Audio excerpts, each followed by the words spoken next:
եմ բարև ձեզ, շնորհակալ եմ, որ եկաք տաղավար, շաբաթը ամփոփենք միասին, մի քանի թեմաներ կա,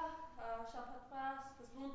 նախագահ Ռոբերտ Քոչարյանը ծավալուն ասուլիսով իր խոսքը փոխանցեց, ներկայացնելով ինչ աղետալի վիճակի են հասցրել այս իշխանությունների երկիրը եւ ի վերջո այն հիմնական հարցը, որ իրեն ուղղում են, ինչպես դուրս գան ստեղծված իրավիճակից, կոնկրետ ճանապարհային քարտեզ նաեւ ներկայացրեց։ Նախագահի ասուլիսը, Դուշանբեում էր Փաշինյանը, դա ամոթ հայտարարություններ են, ինչպես վերաբերում էին իրեն։ Խնդրեմ ես մասով ձեր տեսակետը եւ ընդհանուր ինչ եք առանձնացրել այսօրվա համար։ Շնորհակալ եմ հրավերի համար, ողջունում եմ մեզ բոլոր դիտողներին, այո, շաբաթը կրկին բավականին հագեցած էր եւ իհարկե այս շաբաթը առանձնանում է նրանով, որ վերջին մի քանի ամիսների ընթացքում մեզ կրկին ընձեռվեց հնարավորություն լսել ճիշտ քաղաքական կշռադատված խոսքը նախագահ Քոչարյանի ասուլիսի մասին է, որի ընթացքում նա իթիվս շատ այլ հարցերի անդրադարձավ իհարկե այսպես կոչված Տրամպի ուղուն, արեց շատ կարևոր առաջարկ, որի իմաստը կարող է հասարակության մի որոշ զանգված չհասկանա, բայց քաղաքականությամբ զբաղվող մարդիկ հասկացան, թե ինչ հետարքիր առաջարկ է նա արել եւ այդ առաջարկը ուսումնասիրելիս պետք է վերհիշել, որ նախագահ Քոչարյանի ղեկավարման 10 տարիների ընթացքում Հայաստանի Հանրապետությանը հաջողվել է անել այնպես, որ Արցախյան հիմնահարցի բանակցության ամբողջ ընթացքում Ադրբեջանը այդ 10 տարիները եղել է դեստրուկտիվ կողմը, Հայաստանը եղել է կոնստրուկտիվ։ Նաև պետք է հիշեցնենք, որ հենց նախագահ Քոչարյանի ժամանակ է, որ 1 րոպե պակաս էր Քիվեստի համաձայնագրի ստորագրումից, համաձայն որի Արցախը կապվելու էր Հայաստանին եւ դառնալու էր Հայաստանի մաս։ Եվ այդ համաձայնագրի չստորագրումը կրկին Ադրբեջանին դարձրեց դեստրուկտիվ կողմ։ Այսինքն նախագահ Քոչարյանին հաջողվում էր պահելով Արցախը անկախ նաև անել այնպես, որ Ադրբեջանը անընդհատ լինի դեստրուկտիվ կողմ այդ ողջ բանակցային process-ում։ Իթիվս այլ հարցերի նախագահ իր ասուլիսի ընթացքում նաև անդրադարձավ թե կոռուպցիայի թեմային, թե իր անվան հետ կապված տարբեր շահարկումներին եւ նաև ուրախ եմ, որ կարողացավ ժամանակ գտնել եւ խոսել թե հայտնի Պապլավոկի դեպքի մասին, թե այլ այսպես կոչված քաղաքական սպանությունների, միգուցե ժամանակն էր, որ նախագահ Քոչարյանը հենց ինքը անձնապես որոշ տեսակի տեղեկություններ տար մեր հասարակությանը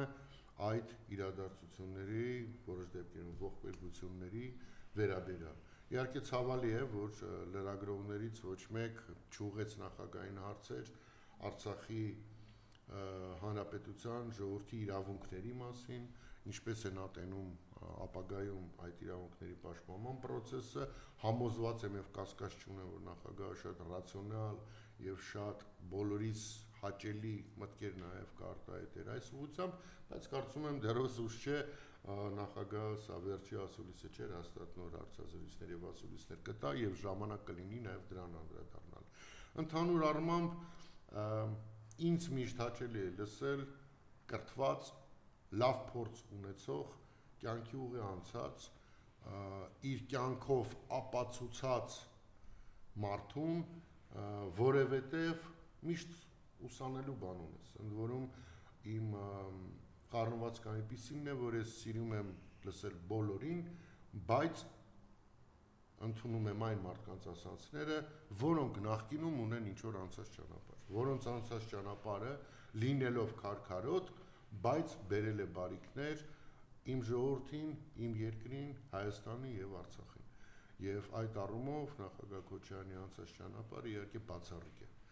Բացառիկ է նրանով, որ 90-ականներին նա ստանձնեց Արցախի հանրապետությունում կառույցի ղեկավարի տեղը եւ իր ղեկավարմամբ օրոք հենց արձանագրվեց Արցախի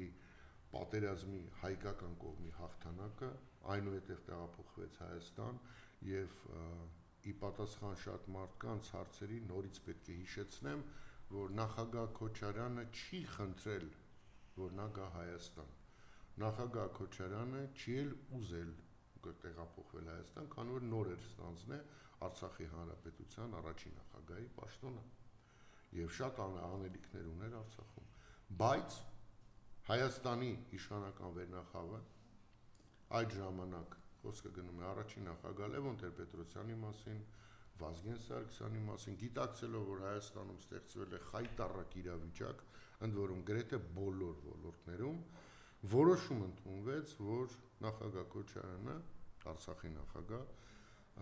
այն եզակի մարդն է, որ կարող է կարգուկանոն հաստատել Հայաստանի Հանրապետությունում։ Շատերը երևի չգիտեն, որ այդ ժամանակ Հայաստանի հարկային մարմինը ուղղակի չէր կարողանում հարկեր հավաքել։ Հայաստանի բյուջեն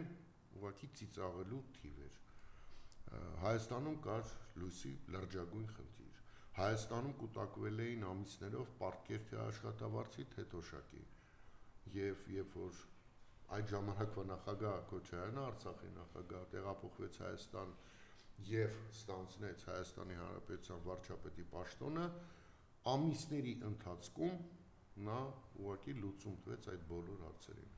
Բոլոր պարտքերը շատ արագ մարվեցին, Հայաստանի բյուջեն սկսեց սաստիկ կերպով աճել եւ Հայաստանի Հանրապետությունում սկսվեց բարեփոխումների լայնածավալ աշխատանք։ Այդ բարեփոխումները իհարկե նա շարունակեց անել արդեն ստանձնելով եւ ընտրվելով Հայաստանի նախագահի պաշտոնում։ Կարծում եմ բոլորը հիշում են, բայց պետք է հիշեցնեմ, ընդ որում նախագահը դրա մասին իր վերջի ասուլիսի ժամանակ չխոսեց, բայց ես նաև իր ամենակարևոր ձեռքբերումների մեջ անպայման պետք է ավելացնեմ փոքր եւ միջին բիզնեսի զարգացումը։ Հենց նախագահ Քոչարյանի օրոք է, որ Հայաստանի Հանրապետությունում կտրուկ տեմպերով զարգացավ փոքր եւ միջին բիզնեսը, որը ցանկացած պետության համար հիմնարար, ամենահիմնարար սյուներից մեկն է։ Եվ ցայսօր փոքր եւ միջին բիզնեսով զբաղվողների գերակշիռ մասը դա հիշում են, որ հենց նախագահ Քոչարյանի օրոք է ստեղծվել պայմաններ եւ քաջալերվել պետության կողմից, որպեսզի զարգանա փոքր եւ միջին բիզնեսը։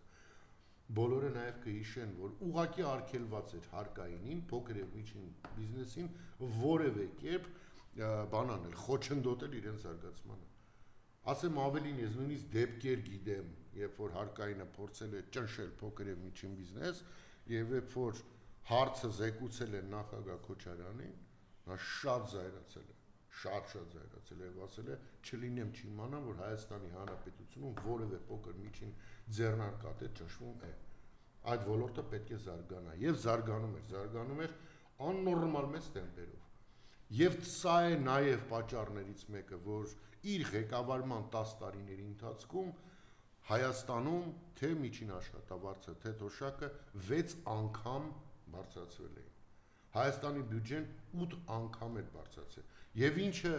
կրկին շատ կարևոր կետ է, այդ ամենը տեղի ունեցել ոչ թե նրա հաշվին, որ միլիարդավոր դոլարներ պարտքով է վերցվել, այլ ոչ, տնտեսությունն է կարողացել ճիշտ կազմակերպել, որ տնտեսությունը գեներացնի այդպես արդյունք։ Հիշեցնեմ, որ նախագահ Քոչարյանը, երբ որ հանձնում էր արդեն իշխանությունը, պետական պարտքը կազմում էր մոտ 1.5 միլիարդ դոլար, մի քիչ ավել կարող է։ Այսօր այդ նույն պետական պարտքը արդեն 15 միլիարդ դոլար է, որպեսզի հասկանաք, ինչ է իրականում կատարվում։ Սրանք թվեր են, որոնք բոլորը կարող եք ստուգել, մեզ լսող հարգելի հայրենակիցներ։ Չեք հավատում ինձ, հավատացեք ստատիստիկային, կարող եք այդ ամենը ստուգել։ Սա թաքցնել հնարավոր չէ, սա խաբել հնարավոր չէ։ Փորձեք խոսել եւ վերհիշել ի վերջո այդ տարիներին իր ղեկավարման էլ ինչ փոփոխություններ են եղել։ Համոզված եմ կհիշեք, որ Հայաստանում համատարած շինարարություն էր։ Հայաստանում շինարարության բում էր ուղղակի։ Օրինակի համար շատերը ասում են դե նախագահ Քոչարյանի բախտը բերել է, որ այդ ժամանակ ընդհանուր աշխարհում տնտեսական վերելք էր աշխարհում։ Այո, ճիշտ են ասում, տնտեսական վերելք էր, բայց այդ տնտեսական վերելքը ոչ միայն Հայաստանին էր վերաբերվում, այլ նաև օրինակի համար Ադրբեջանին։ Բայց արի ու տես, որ նույնիսկ այդ տնտեսական վերելքի շրջանակներում Ադրբեջանը չկարողացավ 10 տարվա ընթացքում խախտել ռազմական բալանսը Հայաստանի հետ։ Ադրբեջանը այդ 10 տարիների ընթացքում չկարողացավ խախտել Հայաստանի սահմանները, չփորձեց խախտել մեր սահմանները։ Սուսուփուս գալիս էր բանակցություններին ու շատ դիրխոր, շատ անտրամադիր հեռանում էին այդ բանակցություններից։ Սրա նրա մասին, որ այդ զարգվածությունը բոլորի վրա էր տարածվում, բայց Հայաստանը կարողանում էր ճիշտ օգտագործել, կարողանում էր ճիշտ կետերին խփել, կարողանում էր ճիշտ ոլորտները զարգացնել եւ կրկնում եմ, փոքր եւ միջին բիզնեսի զարգացության կնքահայրը նախագահ Քոչարյանն է։ Շատ ու շատ նոր գործարաններ բացվեցին, միջազգային կապիտալ սկսեց գալ Հայաստան։ Սա էլ է շատ կարևոր, որ Հայաստանը դարձել էր վստահելի երկիր ներդրումներ իրականացնելու համար։ Ինչ այսօր Հայաստանի մասին չես կարող ասել։ Չես կարող ասել բազմաթիվ պատճառներից ելնելով։ Պատճառներից մեկը օրինակ նա է, որ ԱՄՆ կապիտալով երաշխում նախորդ պլանավորված երկաթի գործարան երբ որ սկսում են կառուցել, ադրբեջանցի կարակում են, գործարանը այլևս այնտեղ չեն կառուցում, տանում են ուրիշտե կառուցեն։ Բայց դրանից հետո ներդրողը կգա այդ երկիր։ Պատճառներից մեկը նաև այն է, որ Հայաստանի տնտեսության մեջ ամենախոշոր ներդրումներ իրականացնող հայ ազգի գործարար Սամվել Կարապետյանը կալանավորվում է 3 բառ արտաբերելու համար, որոնցում քաղաքական ենթատեքստ 0 է։ Մարդ է, հայ է, ով ուղղակի խոսած նրա մասին, որ հայ առաքելական եկեղեցուն նա պատրաստ է պաշտպանել։ Եվ այդ դրա համար մարդ հայտնվել է ճաղերի հետևում, արդեն 4 ամիս է։ Բայց դրանից հետո որևէ իրան հարգող բիզնեսմեն միջազգային կմտնի Հայաստան, իհարկե ոչ, իհարկե չի մտնի։ Հեցի խլելու պրոցեսը, բայց դրանից հետո դուք ուզում եք որևէ իրան հարգող գործարար գա ու Հայաստանում գործ տնի, երբ որ դուք օրը ցերեկով խլելով եք զբաղվում։ Վերադառնալով նախագահ Քոչարյանի ասուլիսին, ասուլիսից հետո շատ ու շատ բաներ հայտնեցին, մարդիկ հայտնեցին իրենց կարծիքները եւ շատ ցավում եմ, որ այդպես էլ չհանդիպեցի լուրջ վերլուծությունների, օրինակի համար տրիպի ուղու մասին կամ այլ իր կողմից արտահայտված մտքերի մասին։ Խոսքը ավելի շատ վերաբերվում էր նախագահի ընտրությունների մասին խոսույթին։ Եվ կրկին նույն մարդիկ սկսեցին խոսալ, տեսեք, նա վստահում է ընտրություններին, բան, նա 2 ասում, ոչ թե 5 ասում։ Ժորժ ջան, նախագահ ասում է այն, ինչ կա։ Հիմա կարող եք թռնել վերև իջնել ներքև, երկար վազել ու գլուխը պատով տալ, բայց կան թվեր, որոնց հետ չեք կարող վիճել։ Այսօրվա սոցիոլոգիական հարցումները ցույց են տալի հետևյալը. քաղաքական դաշտում ցավոք սրտի դեռևս լիդեր է մնում Նիկոլը, Նիկոլից հետո մոտավորապես հավասար բաներով գալիս են նախագահ Քոչարյանի ուժը եւ Սամվել Կարապետյանի ուժը։ Դրանից հետո եկողները ոչ մեկը չունի անցողիկ շեմ այս պայի դրությամբ։ Ընդ որում, երբ որ ես սա ասում եմ մեծագույն ցավով, մեծագույն, որովհետեւ արդեն 5-6 ամիս է ես գալիս եմ այստեղ եւ ամեն հարցազրույցի ժամանակ դիմում եմ բոլոր քաղաքական ուժերին, փոխանակ հարցակվեք նախագահ Քոչարյանի վրա, ձեզանոց զբաղվեք, զբաղվեք ձեր վարկանիշով, աճացեք ձեր վարկանիշը, փորձեք անել ամենը, որպեսզի մյուս հնարավոր արտահերթ կամ հերթական ընտրություններին կամ փողոցային պայքարին ձեր հետևից եկող լինի։ Սա շատ կարևոր է, ես սա չարախնդությամբ չեմ ասում, հակառակը դիմում եմ կրկին բոլորիդ, փորձեք անել այնպես, որ հնարավոր ցանկացած պայքարի դեպքում ձեր հետևից գնացող լինի։ Ի վերջո ձեր պատերազմը նախագահ Քոչարյանի դեմ է, թե Նիկոլի։ Ես կասկած չունեմ, որ եթե դուք այսօր ձեզ սպառում եք այդպես նախագահ Քոչարյանի հանդեպ, ապա դուք վաղը նույն առոգանությամբ հարձակվելու եք Սամվել Կարապետյանի ուժի վրա։ Եվ այստեղ ստացվում է մի շատ պարզ իրողություն, որ դուք իրականում ոչ թե ուզում եք Նիկոլից պրծնել, այլ դուք ուզում եք ամեն ինչ անել, որ հանգարց նախագահ Քոչարյանը չգա իշխանության։ Եվ այստեղ հարց է ծագում, ինչու։ Ինչու չեք ուզում, այդ ինչից եք վախում։ Ես ձեր տեղը լինեմ, օր ու գիշեր կաշխատեմ, մարզերով կգնամ, գյուղ կգնամ, տուն արտուն կգնամ, կփորձեմ մարդկանց համոզել, որ ախպեր մեր ուղղությունը է սա, լինելու են ընտրություններ, մեզ ընտրեք, բայց չէ, փոխանակ դուք դրանով զբաղվեք, դուք ընկած եք ձեր բլոգերներով, բաներով փորձում եք վարկաբեկել նախագահ Քոչարյանի, ինչը ձեր մոտ չի ստացվել եւ չի ստացվելու։ Մի փորձեք, անիմաստ է։ Անիմաստ փողա ծախսե, այսպես ասեմ։ Շատ անիմաստ փող եք ծախսում։ Ու չի ստացվում ձեր։ Ասեմ ավելին լրիվ հակառակ process-ն է տեղ ունենում։ Ինչքան ավել եք անում, այդքան ավելի շատ ձեն են այ հավաքելու։ Մարդիկ կան, որ ասում են ժողովուրդը չի ընտրելու նախկինին։ Լավ, իմ մոտ հիմա հարց է այդ բոլոր ասողներին։ 2021 թվականին կարող է աֆրիկացիներն են 280,000 ձեն տվել նախագահ Քոչարյանի գլխավորած դաշինքին։ Թե Պարագվայից էին մարդ բերել, թե Հնդկաստանից էին բերել։ Լավ, դա ինչ ապուշ խոսույթ է, էլի։ Այսինքն 280,000 մարդը ձեր համար հայ չէ։ Կամ մեր ընտրողները, չէ։ Իհարկե կա հասարակության մեջ մի լուրջ զանգված, որը դեմ է բոլորին, որը մանեգալի երրորդ ուժ։ Կստեղծվեն այդ երրորդ ուժերը, ընդ որում մեկը արդեն ստեղծվում է, հա, խոսքը մեր ձևով շարժման մասին է, որը ես առաջ օրվանից ողջունել եմ։ Ես ողջունում եմ բոլոր իրական ընդդիմադիրների կողմից ստեղծող ուժերը, բոլոր ողջունելու եմ մինչև ընտրություններից 2 ամիս ժամանակ մնա, այդ ժամանակ եթե լինի սոցհարցում եւ պարզի, որ X ուժը չի կարող հաղթահարել անցողիկ շեմա ընտրություններում ու մեկը որոշելու է մասնակցել այդ ընտրություններին, այդ բոլոր ուժերը իմ կողմից որակվելու են որպես նիկոլական ուժեր, որտեղ դա նշանակում է դուք գնում եք ձայների փոշիացման ճանապարհով եւ դուք սատարում եք Նիկոլին։ Բայց այս փուլում, երբ որ մինչև ընտրություններ դեռ կա ժամանակ, իհարկե ողջունում եմ բոլոր նորաստեղծ ուժերին, հաջողություն եմ մաղթում բոլորին։ Աստված տա ամեն մեկը կարողանա 7%, 8% հավաքել, որ միասին ընտրություններից հետո կարողանանք միավորել եւ ստեղծել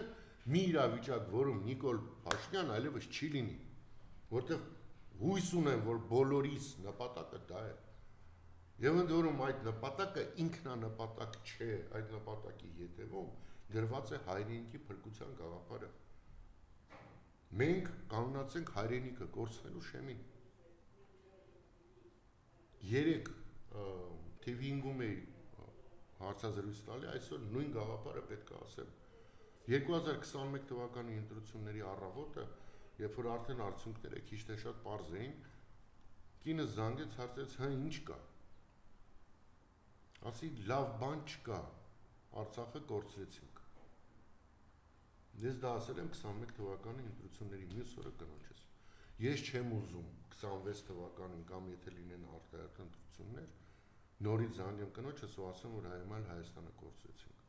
Ես չեմ ուզում որևէ մեկս դրա ականատեսը լինենք։ Համաձայնում ենք, որ մենք վերջի 7 տարում ականատես ենք եղել մի խայտառակ բաների, որը մենք բոլորս կարող ենք ուղղակի չտեսնել։ Մենք Արցախի կորստի ականատես ենք եղել։ Մենք հազարավոր զոհերի ականատես ենք եղել։ Մենք Հայաստանի տարածքների կորցնելու ականատես ենք եղել։ Մենք սրբազանների կալանավորման ականատես ենք եղել։ Մենք եկեղեցու վրա հարձակման ականատես ենք եղել։ Մենք հայկականին ուրանալու ականատես ենք եղել։ Եվ պետք է ինչ-որ պահ գա, որ մենք այդ ամենից ուղղակի ձերբազատվենք։ Մոռանանք այս ամենը որպես շատ վատ, շատ սև գույնով եւ արյունով լի երաս։ Բայց նաեւ դասեր քաղենք, որ մեր մեջ ցավոք սրտի միշտ ապրել է ինչ-որ խմբակ մարդկանց, որոնք իրենց էությամբ թուրք են, որոնք հայ չեն, որոնց համար հայրենականը դա թուրքականն է, ոչ թե հայկականը, որոնց համար Արարատը սրբություն չի, որոնց համար հայ առաքելական եկեղեցին սրբություն չի, որոնց համար զոհվածի ծնողը սրբություն չի, որոնց համար Արցախը սրբություն չի, որոնց համար միակ սրբությունը փողն է։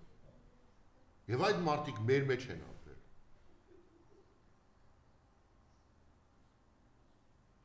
Եվ իհարկե իշխանափոխությունից անմիջապես հետո այդ բոլոր մարդիկ պետք է պատասխանատվության ենթարկվեն։ բոլորը անխտիր։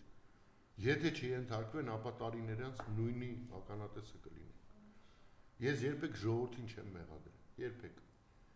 Չեմ մեղադրելու նաև հիմա, բայց պետք է մեր ժողովուրդը հասկանա հետևյալը։ Ընտրություններին, ցանկացած ընտրություններին, օրինակ հիմա մոտենում են վաղար շաբաթ համայնքում ընտրություններ։ Սիրելի հայրենակիցներ, հասկացեք, որ ընտրությունները դա եվրատեսիլի ընտրություն չէ։ Դուք չեք ընտրելու մեկին, ում մազերի գույնը ձուրեք է կամ ձայնը։ Դուք չեք ընտրելու մեկին, ում արտաքինն է ձեր դուրը գալու։ Դուք չեք ընտրելու մեկին, ում սիրում եք։ Դուք ընտրելու եք մեկին, ում աշխատանքի արդյունքում դուք կամ լավ եք ապրելու, կամ վատ, կամ ապրելու եք, կամ ոչ։ Այս ընտրությունը շատ կարևոր է։ Ցանկացած քաղաքական ընտրություն կատարելիս չի կարելի ընտրել սրտով։ Պետք է ընտրել գլխով։ Պետք չի սիրել ձեր ղեկավարին։ Պետք է հասկանալ, որ նա ճիշտ ղեկավար է։ Եվ ես հույս ունեմ, որ սպասվող արշապատի ընտրություններում դուք այդպես կվարվեք։ Ոչ թե ընտրելու եք սրանք սիրելով կամ չսիրելով, այլ գիտակցությամբ, որ ձեր ընտրություններից է, ձեր նաև քվեից է կախված Հայաստանի Հանրապետության ապագան, այլ ոչ միայն վաղար շաբաթի։ Գիտեք ինչու, որովհետև մենք բոլորս պարտք ունենք, պարտքը մեր հետևյալն է ցույց տալ այսօրվա իշխանությանը, որ մենք իրենց դեմ ենք։ Դեմ ենք վաղար շաբաթում, դեմ ենք Գյումրիում, դեմ ենք Վանաձորում, դեմ ենք Փարաքյարում, որ երբ որ գա ժամանակ ու ինքը նորից ազգային ժողովից բարբաջի, որ դեմա թո հեղափոխություն անի։ Ցույց տանք, որ մենք այդ հեղափոխությունը դանդաղ բայց անում ենք։ Համայնք առ համայնք ենք անում։ Եվ կռիվ ենք տալի մեր ինքնության համար։ Այո, ձեզ նույն վաղար շաբաթում փորձելու են կաշառել։ Իշխանությունը կասի, հեսա երկու փողոց ավել կսարքենք, մի դպրոց ավել կսարքենք։ Բայց մի տրվեք դրան, որովհետև այդ ամեն ինչի տակ արուն է հոսում։ Հիշեցնեմ, որ 20 թվականի խայտառակ դավաճանական պատերազմից հետո այս կառավարությունը Հայաստանի դեպի Արցախ խոսում էր հարյուրավոր միլիոնավոր դոլարներ որպես օգնություն ուղարկելու մասին, շենքեր կառուցելու, այս եւ այն անելու։ Ավելին 21 թվականի ընտրությունների խոսում էր դեօկուպացիայի մասին։ Կուտը կերանք, արդյունքում ինչ ստացանք։ Ցույց կտաք ուր են այսօր արցախցիները, Արցախում։ Ոչ, այստեղ են։ Այդ փողն էլ, որը գնաց, մնաց սաղ թուրքերին։ Սիրելի հայրենակիցներ, անկախ դրանից որտեղ է ընտրությունը, կրկնում եմ, կատարեք այդ ընտրությունը գլխով, ոչ թե սրտով։ Մի վախեցեք ճիշտ լինելուց։ Դուք պետք է ընտրեք ընդդիմադիրների։ Սա շատ կարևոր է, շատ կարևոր է, որպեսզի մեր ժողովուրդը նաև ամբողջ աշխարհին ցույց տա, որ որտեղ լինում են ընտրություններ, մեր ժողովուրդը հստակորեն ասում է, որ դեմ է այս իշխանության քաղաքականությանը։ Մենք ունենք դրոշակակիրներ այդ առումով։ Գյումրին, որը հստակ ցուցանիշ էր, հստակ ցուցիչ Նիկոլին, որ ախպեր քեզ դեմ են ընկեր, այն ինչ դու ասում ես ազգային ժողովի ամբիոնից, որ այս Արցախի էջը փագենք, Արարատը մերը չի, եսի մերը չի, ենի մերը չի, նոր Հայաստան, 4-րդ հանրապետություն, որ մարդիկ թքած ունեն քո ասածների վրա, եւ դեմ են այդ ամեն ինչին։ Եվ ես հույս ունեմ, որ նույնը կարողանանք ապացուցել նաեւ արշապատում։ Դա շատ կարևոր է։ 21 թվականից այսօր սրանք ոչ մի հաղթանակ չունեն, ոչ մի տեղ։ Սրանք պարտվում են ամեն տեղ, սա քայքայում են մեր տնտեսությունը։ Դուք թվերին մի նայեք։ Այդ թվերը 90%-ով պայմանավորված է ռուս-ուկրաինական հակամարտությունով։ Այդ հակամարտությունը չներ Հայաստանը տնտեսապես սատկել էր ուղղակի։ Որտեվ սրանք գաղափար չունեն, թե ինչպես պետք է զարգացնեն պետությունը, բայց շատ լավ հասկանում են, թե ինչպես են քանդել։ Այդ դրանում իրանց դեմը խաղ չկա։ Ես մարդկան զերը քար տաս, քարնել 3 ժամում 2.5 կանեն, դու էլ կզարմանաս, այս ոնց քանդի։ Ես մինչև հիմա ամեն գիշեր պարկելուց չեմ կարողանում հանգիստ քնել, որովհետև մինչև հիմա չի տեղավորվում ուղեղումս, արելա ոնց Արցախը մերը չի հիմա։ Ոնց քանդին, հա սրանք։ Մի հասցրեք նրան, որ ցանկացած ձեր սխալ ընտրությունը անդրադառնա շատ վատ ձեր վրա։ Մի կարծեք, որ այսօրվա թվացial, ինչպես նախագահ Քոչարյանն ասեց, զինադադարը հավերժ է։ Սա զինադադար է, որը տրակելու է ցանկացած պահի։ Դուք միշտ որոշում ներկայացնելուց նաև պետք է հետևելը հասկանաք։ Լավ, ում հետ գործ ունենք։ Ի վերջո, խոսքը գնում է խաղաղության մասին։ Լավ, մի կողմում Թուրքիան, մյուս կողմում Ադրբեջանը։ Իրենց խոսույթը, կարծում եմ, բոլորդ գիտեք։ Երկու երկրներն են նույն բանի մասին են խոսում։ Զանգեզուրի միջանցք,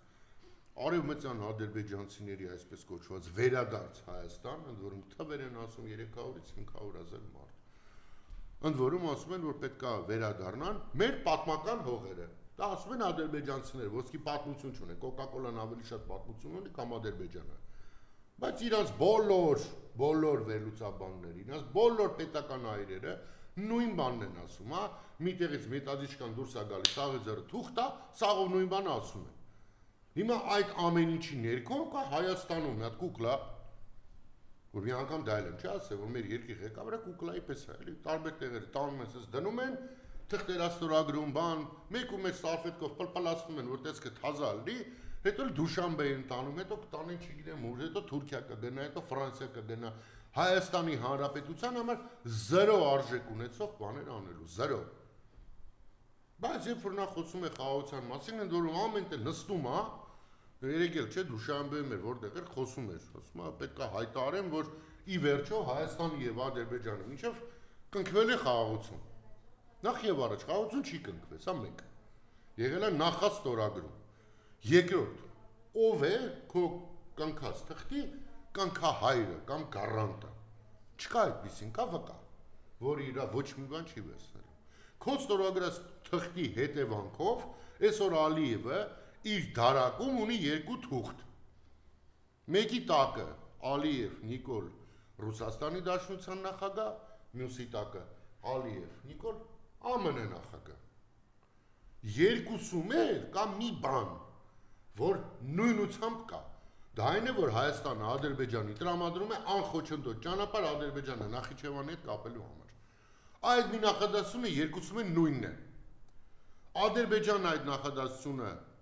դիտարկում է որպես փաստ, որ Հայաստանը համաձայնվել է հանձնել միջանցք։ Հայաստանի ղեկավարը ամեն ասում է ես տես բառ չեմ գրել, ես տես բան չեմ գրել, տես բան չկա։ Լավ, բա որ չկա, խես առանձնացրել այդ նախադասությունը։ Ինչի երբ որ խոսքը գնում է ընդհանրապես տարածաշրջանի բոլոր ճանապարհների ապաշրջապակման մասին, ինչի ես դու առանձնացնում այդ ճանապարհը։ Սա ինքնին նշանակում է, որ այլ կարգավիճակ է ունենալու այդ ճանապարհը։ Նոյեմբերի 9-ի թղթով ռուսական վերահսկողության տակ է լինելու, օգոստոսի 8-ի թղթով ամերիկացիների վերահսկողության տակ է լինելու։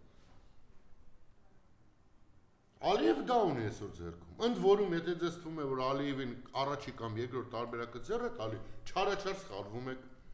Ալիևին երրորդ տարբերակն է ձեռ տալի, որ այդ ճանապարհը լինի սուվերեն Ադրբեջանի տարածք, որի վերահսկումը կարող է անել օրինակ Թուրքիան կամ հենց ինքը Ադրբեջանը, բայց ինքը այսօր ունի 2 թուղթ եւ 2 գերտերություններում կարող է գնալ, կներեք բառամար բազարի։ Ասա ախպերս հայրը ստորագրել են չեն տալի։ Ու ինչ որ մի բան երկուսն էլ ասելու են դե հիմա չեն տալի զորով եկալ, եթե չեն տալի։ Իսկ Նիկոլը կարիդոր որպես այդպեսին չի տալու։ Ոչ թե որտեվ հայրենասեր է, իհարկե ոչ, որտեվ վախում է, որ ժողովուրդը կարող է արդեն իսկականից գժվի։ Որտեվ չափ կա տալում։ Դրա համար ինչ անում, սա աշխարհը խափելով մանա գալու, իրան թվում է, որ էսն, այ կարողացա ստեղել պլստացի, ստեղել պլստացի, ստեղել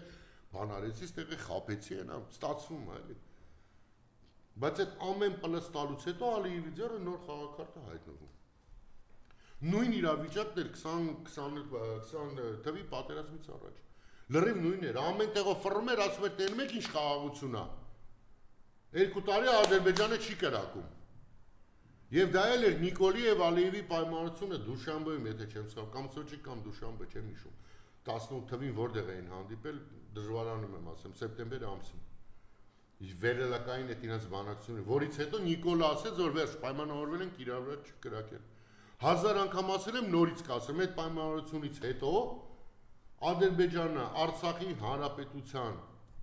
ողջ տարածքի սահմաններով ամեն տեղ սկսեց կառուցել լրջագույն ինժեներական բաներ եւ նախապատրաստել պատերազմի։ Օր ու գիշեր կառուցապատում էր գնում։ Եվ Ալիևը պատրաստվում էր պատերազմի։ Ի համեմատություն ասեմ, որ մինչև այդ սկի մեկ տրակտորով մոտիկ չէին կարողանում ադրբեջանցիք մոտիկ գային այդ սահմանին, որտեղ միանգամից հարված էին ստանում եւ ոչ մի շինարարական աշխատանք չէին անում։ Բացառի ուտես Նիկոլը գնաց խաղաղությունը պայմանավորվեց Ալիևի հետ։ Դրանից հետո Հայաստանը սկսեց եւ Արցախի զորքերը սկսեցին թույլ տալ, որ ադրբեջանցիք ինժեներական աշխատանքներ իրականացնեն։ Եվ 2 տարի պատրաստվելուց հետո տեղ ունեցավ հարձակում։ Ընդ որում Ադրբեջանը կապած պատրաստվում էր այդ հարձակմանը, ինչ էր անում Հայաստանը, պատրաստվում պարտությանը, Հայաստանի իշխանությունը։ Ինչով էր պատրաստվում։ Բոլոր մարտական գեներալներին անգործ թողնելով, բանակի շատ մարդկանց վրա քրեական գործեր սարքելով, նախկին նախագահների վրա հարձակվելով, Արցախի ազատագրման հետ կապ ունեցող մարդկանց վրա քրեական գործեր բացելով, հասարակության մեջ Արցախի հաղթանակը պախարակելով։ Այդ դրանով էր պատրաստվում Հայաստանը պարտության։ Եվ եթե ձեզ թվում է, որ Հայաստանի Հանրապետության բանակն է պարտվել պատերազմում, ապա դուք չարաչար սխալվում եք։ Հայաստանի Հանրապետության իշխանությունն է պարտվել այս պատերազմում, այլ ոչ թե բանակը։ Բանակը կազմաքանդել էին մինչև պատերազմի սկիզբը։ Նույնիսկ պատերազմի ընթացքում են փորձեր եղել վիճակը փոխելու։ Բոլորիդ քաչ հայտնի է, որ նախագահները գնացել էին Արցախ, փորձում էին այնտեղ փոփոխություններ անել, չմտնեմ շատ դետալների մեջ։ Բայց դա էլ չեն թողել։ Պլանավորած հանձնել են։ Հիմա պլանավորած Հայաստանն են հանձնելու։ Եվ սկսել են արդեն, սիրելի ժողովուրդ, քանդելով եկեղեցին, քանդելով մեր ինքնությունը, Հայաստանի պատմությունը վերաձևակերպելով, մեծրով Մաշտոցին QR են դարձրել, ընդ որում հիմա էլ հեռախոսներ են արգելում դպրոցներում, ասում մեծրով Մաշտոցը կորավ, վերջ, չկա։ Ինչ որ մեկը խոսում է Արցախում մնացած մեր պատմամշակութային արժեքների մասին։ Ինչ որ մեկը խոսում է Ամարասի մասին, Ղազանչեցոցի մասին ինչ որ մեկը խոսում է։ Սրանք մենակ կարող են բաներ անել, արա համերգներ կազմակերպել։ Snoop Dogg, ես շատ գիտեմ ինչ, Ջենիֆեր Լոպեզ, բան է դա սրանցը։ Բայց սիրելի ժողովուրդ, այդ ամեն ինչի ներքո մեզ են ոչնչացնում։ Մեզ հայերիս։ Մենք այս աշխարհում դիրք ունենք։ Մենք այս աշխարհում անուն ունենք։ Ու այդ անունը հենց այնպես չի, որ մեզ հասել է։ Մեր տատերի, պապերի, նախատատերի, պապերի շնորհիվ է այդ ամեն ինչը մեզ հասել։ Մեր փայլուն հաղթանակների շնորհիվ է հասել։ Արցախյան ազատամարտի շնորհիվ է հասել։ Սփյուռքում գործող մեր սիրելի հայրենակիցների աշխատանքի շնորհիվ է մեզ հասել։ Մենք հայերս ճանաչված ենք որպես հաղթողազգ։ Իսկ Նիկոլից հետո դառնանք պարտվող։ Նիկոլից հետո դառնանք եկեղեցուն ուրացող։ Նիկոլից հետո դառնանք հաղթանակից զզվող։ Այդ ամենին պետք է վերջ տանք։ Իհարկե Նիկոլը հենց այդպես հեշտությամբ իշխանություն չի անձնելու։ Դա էլ բոլորս հասկանում ենք։ Ես այն մարդկանցից չեմ, որ կուրորեն ասում եմ, հա դե ընտրություններում կկրվի հանգիստ կգնա, ոչ։ Մեր հաղթանակը պետքա լինի շլացուցիչ։ Ժողովուրդը պետքա ցույց տա, որ իր շատ մեծամասնությունը դեմ է սրանց։ Դու իրանք իրանց 10-15% հավաքեն։ Որտեղ ցավոք սրտի կան մարդիկ, որոնք չեն գիտակցում, թե իրենց ընտրությունը ինչ աղետներ կարող է բերել այս ժողովրդի գլխին։ Իրենց ընտրողներին չեն վիրավորել, որտեղ չեն գիտակցում, իրանց թվում է, որ դա ինչ տարբերություն Նիկոլը լինի, SNN-ը լինի։ Բայց պետք է բոլորը ձեր տեղերում աշխատեք մարդկանց հետ, հասկացնեք, որ այդ ընտրություններից շատ բան է կախված։ Դուք Եվրատիսիլի հաղթող չեք ընտրում, որ կարա լինի երկնագույն Բայց ձեր կյանքում բան չփոխվի, ասեք լավ երկեց։ Դուք ընտրում եք երկրի ղեկավար, որի քայլերի արդյունքում դուք կամ ապրելու եք, կամ ոչ, կամ հայ եք մնալու, կամ ոչ։ Սա սարսափելի է հնչում, որովհետև 8 կամ 10 տարի առաջ նման բան իմ մտքով չէր անցնի ասել։ Ուղղակի չէր անցնի։ Բայց հասել ենք այն վիճակի, որ ոչնչանում ենք, որպես ժողովուրդ, որպես ազգ ոչնչանում ենք։ Եվ բոլորս պետք է մասնակից դառնանք փրկության այս ազգի, որտեղ խոսքը մեր մասին է։ Նիկոլը իհարկե պայքարելու է բոլորի դեմ, հենա ակնհայտ պայքարում է Վարդան Ղուկասյանի դեմ Գյումրիում։ Ակնհայտ է, չէ։ Իմիջիայլը նույն բան Ղուկասյանը հարցազրույց է տվել, որտեղ ըստ էության ակնարկում էր Փարաքյարում դեպքերի հնարավոր կրկնությունը, խնդրեմ։ Տեսեք, դեպքերը ցավոք սրտի շատ են լինելու։ Այս իշխանությունը ցույց է տվել, որ քաղաքական ռեպրեսիաները իրանց համար, իրանց անձնական բրենդն են։ Իրանք կարողանում են ազգային ժողովում դեբիլի դեմքով, ապուշություններ դուրս տալով ու իրանց թվա տնես լուրջ բաներ են խոսում, հետո դնեն մարդկանց կալանավորեն, քրեական գործարքեն ու ասեն, որ էսա ինչ քաղաքական։ Բայց մենք բոլորս պետք է դրան պատրաստ լինենք։ Չեմ կարծում, որ դրան պատրաստ չէր Սամվել Կարապետյանը, չեմ կարծում, որ դրան պատրաստ չէր Վարդան Ղուկասյանը։ Դե նախագահ Քոչարյանը առաջամարտիկն է, հա, քաղաքական հետապնդումների։ Հուսով եմ չեք մոռացել, որ հենց առաջին քաղաքական հետապնդումը եղել է առաջիններից մեկը, եղել է նախագահ Քոչարյանը, որ շուրջ 1.5 տարի մնաց կալանավորված այս իշխանության շինծու մեղադրանքներով։ Եվ եթե դա էլ եմ ասել, եթե այն ժամանակ բոլորս գիտակցեինք, թե ուր է այս ամեն ինչը տանելու, միգուցե այսօր այստեղ չլինենք, միգուցե Արցախը դեռ մերը լիներ, այլ ոչ թե մեր սրտերում լիներ։ Դրա համար սիրելի ժողովուրդ, պայքարը չի ավարտվում այդքան ժամանակ, քանի մենք կանք, կամ մենք պայքարում ենք։ Դրա համար մեր պայքարողների թիվը պետք է օրեցօր մենակ աճի, միայն աճի, չի կարելի հույսերը կտրել ու ասել դե հետա, չէ, այդպես չի։ Գոնը ձեր ներքին հանգստության համար պետքա մինչև վերջի ճիգը կռիվ տաք, գոնը ձեր ներքին հանգստության համար, որ հետո, երբ որ մի փակ սենյակում մենակով նստած լինեք, ասեք, ես ինձան ինչի չհասնում էր արեցի, դե չստացվեց, բայց արեցի։ Իսկ ես վստահ եմ, որ կստացվի, եթե ամեն մեկս այդպես մտածենք, միանշանակ կստացվի։ Ես երբեք նախկին ներկա բան այդ ապուշ բաժանումները չեմ արել։ Ես մարդկանց միշտ բաժանել եմ իրենց որակներով, իրենց ունակություններով, իրենց անցած ուղով եւ իրենց գիտելիքներով։ Կրկնում եմ, ողջունում եմ քաղաքական դաշտ մտնող բոլոր նոր կուսակցություններին իրական ընդդիմադիր, բայց նաեւ կոչով եմ ձեզ դիմում, լավ աշխատեք, ստեղծեք ձեր ընտրազանգվածը եւ ստեղծեք այն ոչ թե ուրիշներին քարկոծելու, խոսքը ընդդիմադիրների մեջ է, այլ ձեր ճիշտ գաղափարները առաջ տանելու։ Եվ երբ որ գա ժամանակը որոշում կայացնելու ընտրություններին մասնակցելու, հաշվի առեք միայն մեկ հանգամանք։ Արդյոք դուք ունակ եք անցնել անցողիկ շեմը թե ոչ։ Եթե ոչ, ապա բարի եղեք, հայտարեք, որ չեք մասնակցելու ընտրությունների եւ սատարեք ընդդիմության մեջ այս կամ այն դաշինքին կամ կուսակցությանը։ Դրա մեջ ոչ մի վատ բան չկա։ Բայց հանգարց չկրկնեք 21 թիվը, չփոշիացնեք ձայները։ Որտեղ 21 թվականին շեմը հաղթահարեց միայն մեկ դաշինք, Հայաստան դաշինքը։ Սա հայտարարություն է։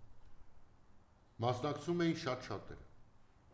Այս անգամ պետք է այդպես չանենք։ Այս անգամ ընդդիմադիր, իրենց ընդդիմադիր պատկերացնող, իրական ընդդիմադիր դաշինքները եւ կուսակցությունները պետք է բոլորը հաղթահարեն շեմը։ Նրանք, ովքեր կմասնակցեն ընտրություններին, բոլորը պետք է հաղթահարեն այդ շեմը եւ բոլորը միասին արձանագրեն հաղթանակ Նիկոլի դեմ։ Դա է ճիշտ ճանապարհը, չկա այլ տարբերակ։ Եթե լինի փողոցային պայքար, միևնույնն է, դուք ունեք աշխատանք անելու, գեներացրեք ձեր համախոհներին եւ հավատացեք, որ այս կամ այն տեխնացուի վրա ձեր հարցակումներով դուք ձեր մոտ մարդ չեք ավելացնելու։ Աշխատեք օր ու գիշեր,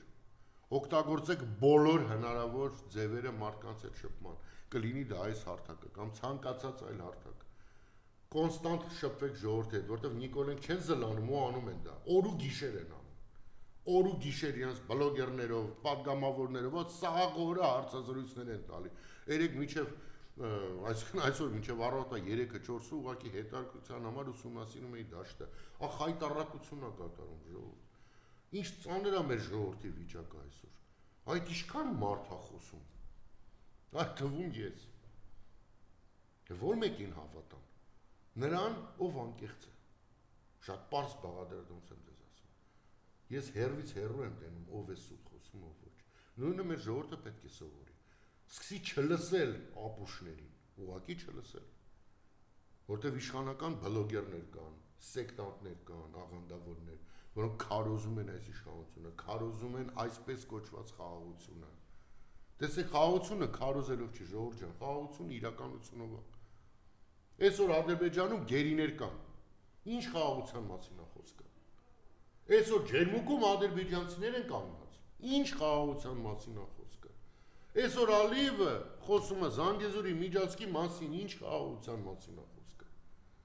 Այսօր ամբողջ Ադրբեջանի վերնախավը խոսում է ադրբեջանցիների վերադարձի մասին, իրենց պատմական հողեր նկատի ունենալով Հայաստանի Հանրապետությունը։ Ինչ խաղաղության մասին է խոսքը։ Հո ասելով չի։ Դրա համար կրկնում եմ կոչս բոլոր ընդդիմադիրներին, իրար դեմ աշխատելով տեղ չեք հասնի։ Ամեն մեկը ձեր տեղում փորձեք ստեղծել ձեր էլեկտորատը, ձեր համախոհների բանակը, որտեղ բոլորից առջևում սպասում է մեր վերջին ճակատամարտը, հայ մնալու ճակատամարտը, Հայաստանի մնալու ճակատամարտը, այս քարտեզի վրա գոյություն ունենալու ճակատամարտը։ Եվ եթե չհաջողենք, ապա մեղավոր ենք լինելու հենց մենք։ Որովհետև այսօր մենք ունենք բոլոր խաղաքարտերը հաղթանակ գրանցելու համար։ Ես դրան հավատում եմ։ Այսքանը Մարիամ ջան։